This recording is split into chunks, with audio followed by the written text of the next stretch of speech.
Hey everybody, welcome to another new episode of Cult Movie Tuesdays right here on Night Owl Video.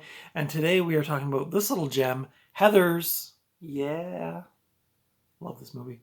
Um, Before I get to that though, I want to say welcome to all my new followers. Thank you for choosing to subscribe to my channel. I hope you are enjoying my content. My Blu-ray, I did a tour of my Blu-ray shelf about a week or two ago now, and it is now my highest watched video. I think it's edging into like the 300 views zone, which is pretty crazy to me. Most of my videos get about maybe 10 or 15 views, so pretty exciting. And also my subscriber count is almost up to like 150, I think. So thank you to everybody who subscribed. It's amazing. Just to think, like even a week or two ago, I was just trying to reach 100, and now I'm up to almost 150. So pretty crazy. So thank you again for subscribing, for giving me the thumbs up, for commenting, and all that cool stuff. I really appreciate it.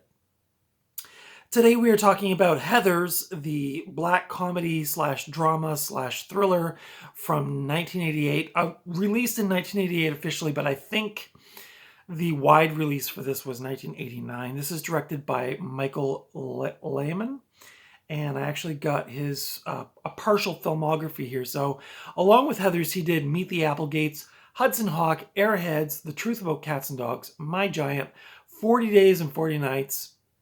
Like, he's done a lot of like movies that I've heard of, which is normally a lot of these movies I'm reviewing, I'm like, I don't know half the movies these people directed, but in this case, he did a lot of pretty big mainstream movies. This one being one of the early ones. This film stars Christian Slater, who of course was also in Pump Up the Volume and True Romance. It also stars Winona Ryder, who is probably best known for Beetlejuice and Edward Scissorhands. It also stars Shannon Doherty, who was in, well, I always think of her from Mallrats, but probably her most famous role was on the TV show Beverly Hills 90210. And Kim Walker, who appeared in Say Anything. And I hadn't seen this movie in like a long time, like maybe since the early 90s even. Like I remember renting the VHS, but I haven't seen this movie for a really long time. So it's really cool to revisit it because it was really nostalgic to watch it, and it brought back lots of memories. And it also made me realize what a great film this is. But Kim Walker was one of the Heathers, and I didn't know this, but she passed away in 2001 from a brain tumor, which is really sad because she's really awesome in this movie. But yeah, I didn't realize that until just now. So rest in peace, Kim Walker. So the synopsis for this movie is Veronica, played by Winona Ryder, is part of the most popular clique in her high school, but she disapproves of the other girls' cruel behavior. When Veronica and her new boyfriend, JD, played by Christian Slater, confront clique leader Heather Chandler, played by Kim Walker, and accidentally poison her, they make it appear as a suicide. Soon, Veronica realizes that JD is intentionally killing students he does not like. She races to stop JD while also clashing with the new clique's new leader, Heather Duke, played by Shannon Doherty. So it's a it's like a high school drama with a real black comedy edge to it. It's tackling teen suicide and teen cliques and all that stuff. And so it's like, it's weird because I remember watching this as a young person and not really, like, I knew what it was about and obviously that, but now watching it as an adult, I'm like, wow, this was a pretty heavy movie, really, and like kind of making a satirical comment on teen suicide and the cliques and the way that adults handle teen crisis and things like that. It was like, this is a pretty intense movie for its time. I did watch some of the special features, and they were talking about like after Columbine and all that stuff. Like, you probably couldn't make this movie because, I mean, there's a scene in here where Christian Slater shoots two jock guys with like a gun, but it just has blanks in it. But he shoots them with the blanks in the gun, and it's like, if you did that today, it would probably not fly. So This movie's definitely of its time and probably, like I said, would not get made today. But so originally, writer Daniel Waters, who wrote the story Heathers, and he wrote that while he was working at a video store. He apparently originally wanted Stanley Kubrick to direct the film, and after several failed attempts, he finally settled on Lehmann. Um, he wanted to, like, so yeah, I was going to get into this a bit too, like this writer Daniel Waters was saying in some of the special features that he wanted to write something and create something that would stand kind of in contrast to the John Hughes movies of the 80s, like Breakfast Club and Pretty in Pink and all that stuff. And saying that those movies were really like optimistic movies, and he wanted to do something really dark and that. But correct me if I'm wrong, but like I feel like a lot of those John Hughes movies weren't really like optimistic. I mean, there was still like a lot of like sadness and tension. And yeah, I mean, like if you look at like Ferris Bueller or something like that, but if you watch Breakfast Club or Pretty in Pink, we're talking about um kid from the wrong side of the tracks, or like the poor girl that falls in love with the rich guy, and then there's all this drama. And then like in Breakfast Club, there's the nerdy guy was going to try to commit suicide. And like I didn't quite know where they were coming from with that. Like, I know this is very much a darker take on the teen drama slash comedy, but I thought it was kind of unfair to say that John Hughes movies were just like these optimistic, upbeat teen comedies, when in reality, like there was still some. I mean, maybe they were a little shinier, but there was still some heavy stuff going on in those movies, and like class structure and struggles between classes, and even just like in Breakfast Club, like the differences between the different groups of kids. And so I thought that was a little unfair. And like, I think this would sit well on a shelf with John Hughes movies. I don't think like, I mean, obviously it's a darker take on it, like I said, but I thought it was a little unfair to critique John Hughes movies, considering that they're some of the best movies of the 80s, like, the Brat Pack and the teen comedies, and like they were clever movies. You can't deny that. I don't think anyway. But anyway, so so the writer Daniel Waters wanted to do something that apparently stood in contrast to those films. So he thought this movie would be that. Now, I mean, obviously this is a black comedy. Breakfast Club is just a straight up, comedy drama. But so yeah, it's going to stand a bit in contrast. But maybe I'm going out on a tangent here. I don't know. Maybe I'm a John Hughes apologist. I do really love John Hughes movies.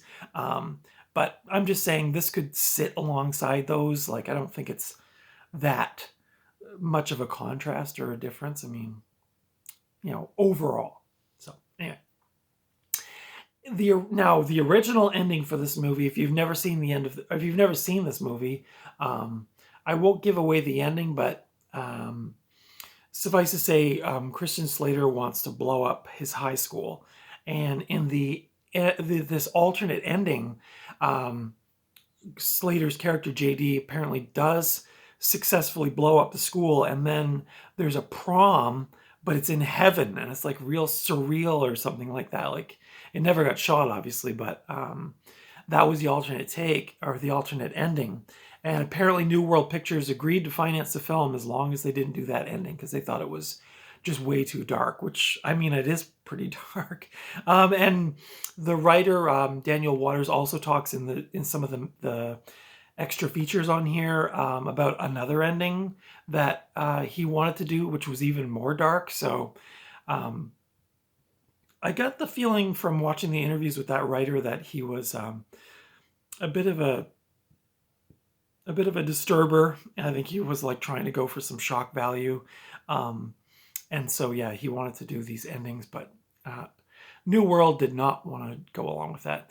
Winona Ryder, who plays the other lead role in this film, apparently at the time her agent begged her, like got down on her knees and begged her to not do this film, and said that it would ruin her career. Well, clearly that wasn't the case, and Winona's kind of always been that kind of like, with those ones like Beetlejuice and other ones like the dark kind of like gothy, she sort of was like that gothy kind of girl, and I think she kind of played that up in future roles. And I still like Winona Ryder. I think she's really cool. I think she was in that Stranger Things series. I don't know if she was in all of the seasons, but in the early season, I'm pretty sure she was in that. But I've always really liked her, and she was really, really good in this movie. But apparently, her agent did not want her to do this movie, begged her, but of course, in the end, she did go through with doing it. Brad Pitt was apparently considered for the role of JD, but he was rejected. Poor Brad Pitt. The filming for this movie took place over February and March of 1988 with a budget of $3 million. So they did not have a lot of they did not have a lot of money for this movie. It was filmed in Los Angeles. New World Pictures, who was the company that financed this movie, was actually declaring bankruptcy when this film was being shot, and that's why the budget was so low. The marketing and promotions for this film was like almost none. Like, it just didn't get promoted very well. And they did show in one of the making of documentary things that it was marketed overseas, and they tried to make it like this. They took clips from the movie where Winona Ryder was being like sexy and tried to like market it in like a really different way, as if it was almost like a teen sexy kind of movie or something, like not at all the black comedy that it is. I forget, it had an alternate title too, which was really funny. Even like Winona Ryder was laughing about it. The movie grossed $1.1 million at the box office, so it was considered a flop at the time. It did, like so many of these movies back then, it did find its legs on home video, and it went on to become a cult classic, hence why I'm featuring it today on Cult Movie Tuesdays. The film got pretty good reviews at the time of its release, although I think some critics criticized the subject matter and that it was kind of subversive to make this kind of dark comedy about teen suicide. But over time, this movie became like adored by so many people, and it's, like I said, it's considered a cult classic, and it currently holds a 93% on Rotten Tomatoes. So, like I said, this was a rewatch for me since probably, like, I have to say late 80s or early 90s. I haven't seen this in a long time. I picked this up at a thrift shop for $5 around Christmas time, and I've been kind of holding off, waiting for the right time to watch it. I popped it on yesterday, and I just adore this movie. It's so fun. It is really dark. Like, you definitely don't want to watch this movie if you're feeling a little vulnerable. But it is so subversive, and like there's like the scenes of like the kids, like the funerals, like there's funerals in it, and it's like really kind of shocking, really, when you think about it and the time that it came out. But I adore this movie. I would easily give this a 5 out of 5. For me, this is one of my favorites from the 80s. No problem giving it a 5 out of 5. The acting was really good. Christian Slater, again, kind of channeling his inner Jack Nicholson and just the devious look on his face. He was such a character back then. Winona Ryder, Shannon Doherty, all the Heathers were really, really good. It just had this really biting edge to it. A lot of the dialogue in the movie was like they were trying to like deliberately put in some words and dialogue that would become like trendy or whatever. One of the phrases was "What's your damage?" and that is in this movie. Now, I don't know how prevalent that terminology was before this film, but I definitely remember when I was younger, like we used to say, what's your damage? And that's directly taken from this movie. So there's a lot of really funny lines in this movie. So if you like that kind of thing, clever dialogue, you'll probably really like this movie. This edition is from Anchor Bay from, let me see here, 2008. This is the 20th high school reunion edition. It's a 2-disc edition, which is cool. Although there's not a lot on the second disc. There's just like two 20-minute documentaries.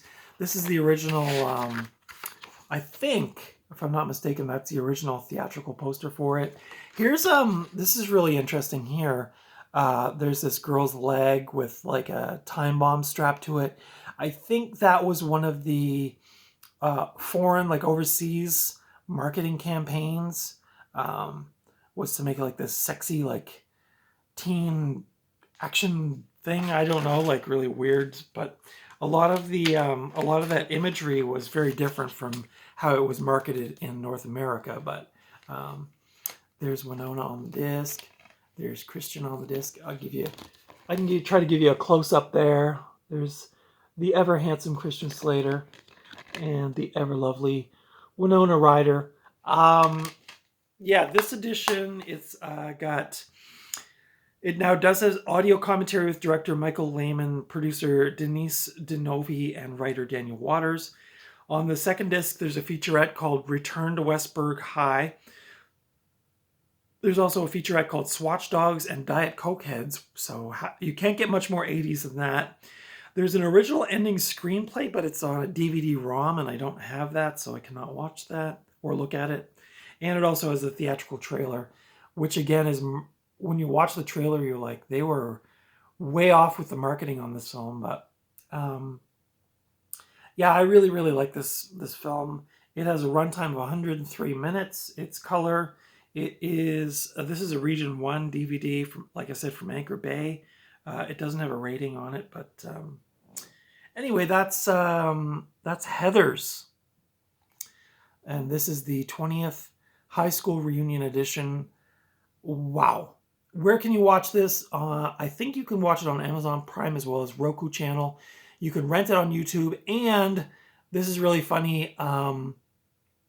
If you go on YouTube and look up this movie, there is a copy of the film on there, and it's called the video's entitled Mean Girls, Except There's Blood. So there is a kind of a crappy, low quality copy of this film on YouTube that you can watch. You just have to look for Mean Girls, Except There's Blood as the title, which I guess they're trying to avoid a copyright strike. There's the back. There's the Heathers there. Yeah. So tell me what your thoughts are on this movie. Did you love this movie? This was definitely like a top rental for me in that era of 88 to 91. I definitely saw this movie a bunch of times when I was in my early 20s, and I just loved this movie. And watching it all these years later, I still love this movie. I feel like I'll probably revisit this again, like more going forward, just because it does kind of take me back to that time. And it's just such a clever movie. The dialogue's really clever. The acting's great. It's got a cool soundtrack. Yeah, just really great. So let me know your thoughts on this film. Give me the thumbs up if you like this review. Consider subscribing if you haven't already. Follow me over on Instagram at Night Owl Video.